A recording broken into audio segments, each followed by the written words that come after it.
for me and my three older sisters. We were never super close as a family, but never had any issues either. Same goes for my extended family. They always lived a few hours away, but we saw each other during summer holidays or Christmas and always got along great. But when we got older we naturally grew apart as everyone had their own lives. I'm 31 now. In 2014, when I was 22 and attending uni, I got a phone call from my mother that turned my life upside down. I remember I didn't even answer at first, because I was gaming with friends. But she called again immediately after the first call. This was an unwritten rule in the family. If you call twice like that, it's important. Like someone died important. So when she called again, I excused myself and answered, only to hear chaos in the other end. Like people were arguing. But when my mom realized I had answered, it sounded like she went to another room and closed the door. I just asked what was going on and I heard she was crying. My memory of this conversation is a bit blurry, but she basically asked me if I had something to confess to regarding E.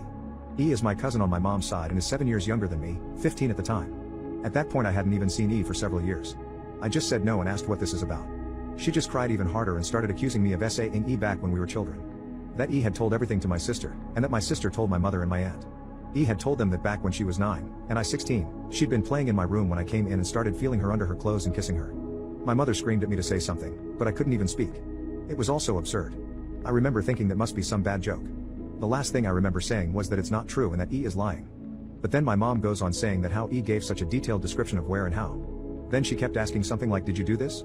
Did you do this? And I just screamed back at her no. Each time. It all ended with my mom putting me on speaker and both my mom and dad saying that they don't want anything to do with me and never to contact them again.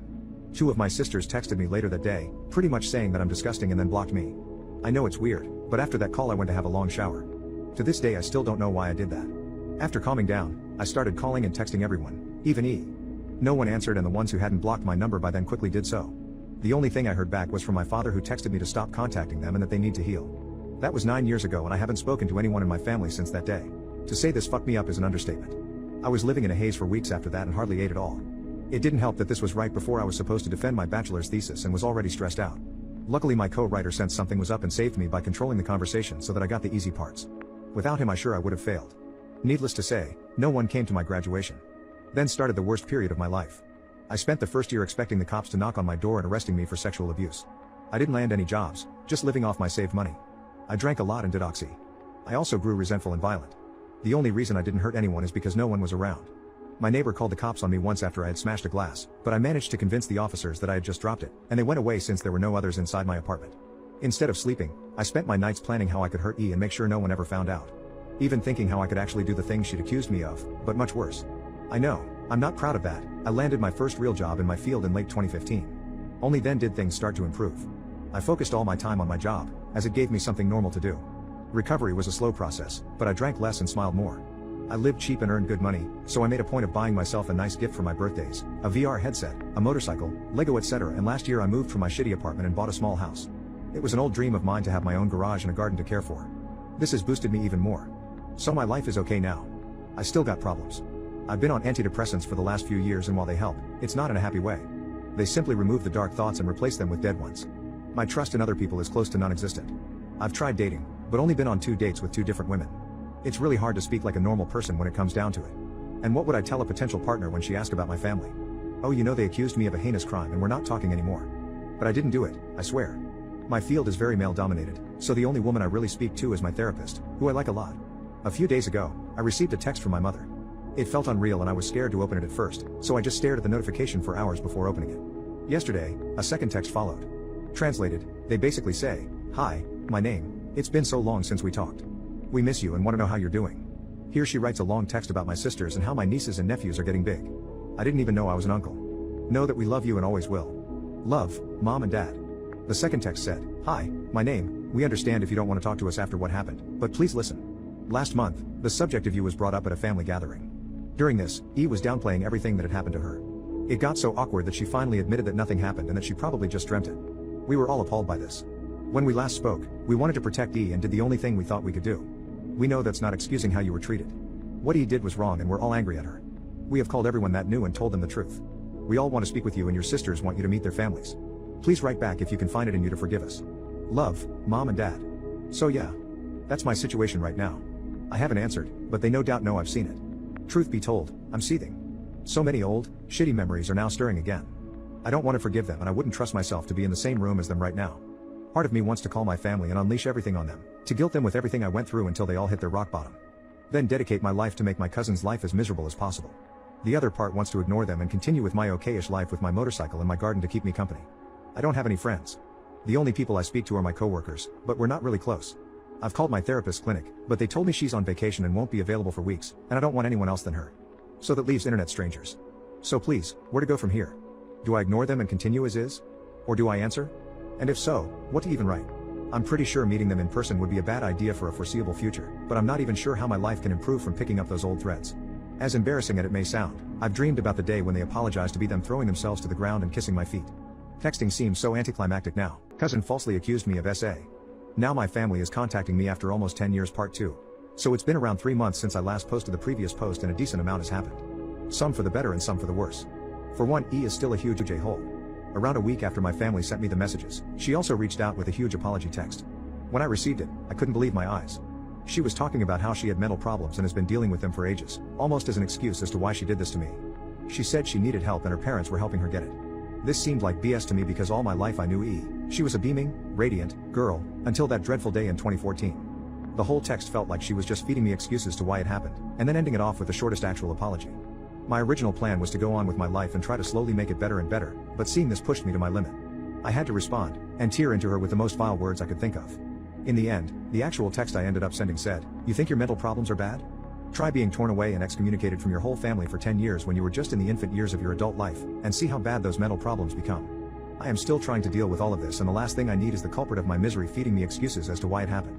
My other relatives may have been in the dark the whole time, but you knew the entire time, and it never dawned on you to say things sooner? You're lucky I did not unalive myself at this point.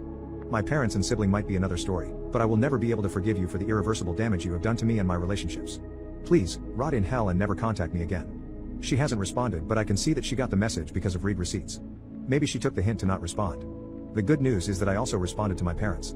Nothing crazy in text because we really got the whole conversation out over the phone. It felt weird hearing their voices again. I used to relate those voices to being safe and home, but after what happened it was a whole new feeling. At first, I hated it. All the sour memories popped back into my brain from the day I last spoke to them.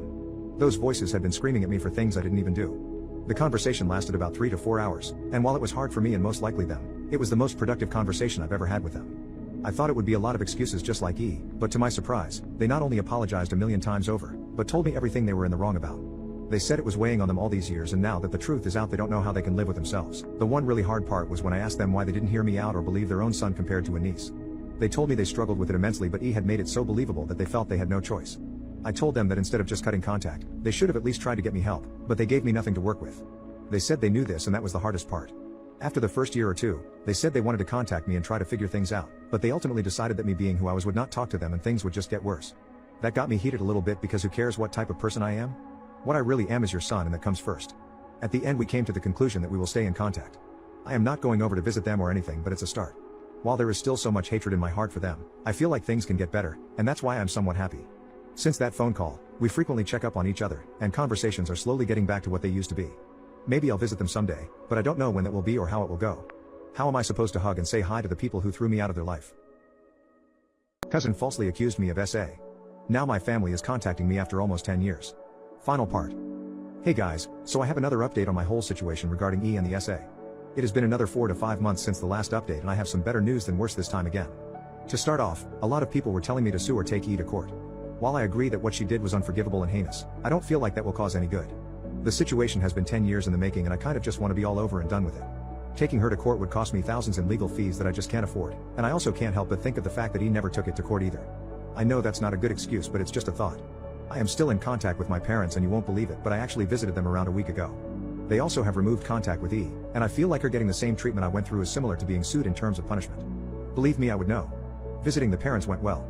I haven't seen the rest of my family as I want the process to be gradual, but we met and had a nice dinner, of course. In my last post I said I didn't know how the greeting process would go. How was I supposed to greet the people who tore my normal life away? Well, the greeting went better than I imagined. I thought hate would win over me but I actually felt somewhat relieved when I saw them. Is that weird? Maybe it was the fact that seeing them meant maybe my life was getting back to the normal it was before, but I don't know. I didn't hug them until after because the conversation we had was pretty grueling. I didn't mean to rip into them but I felt I had to really get the point across of how much hurt they had caused me. At some point my mother cried, because of the detail I went into about my darkest times. They said they know they can't do anything to fix what has happened but want the future to be optimistic. They even opened the idea of coming home for Christmas and seeing the rest of the family, but I told them my plan about taking it slow and said I might be open to the idea. While I am still conflicted, that feeling of hatred is slowly going away and I am overall just feeling like a better person in general. I think the weight of the situation had pulled me down all those 10 years and now that I am free of judgment it feels good. I have also started dating now, and met a great girl that I am starting to slowly get serious with. Life is getting better. Who knows what will happen in the next 10 years after this, but for the first time in ages I feel like things are going up. For all those reading, please use my story as an aid to your personal problems and grudges. Things do get better, even if you have to wait 10 years.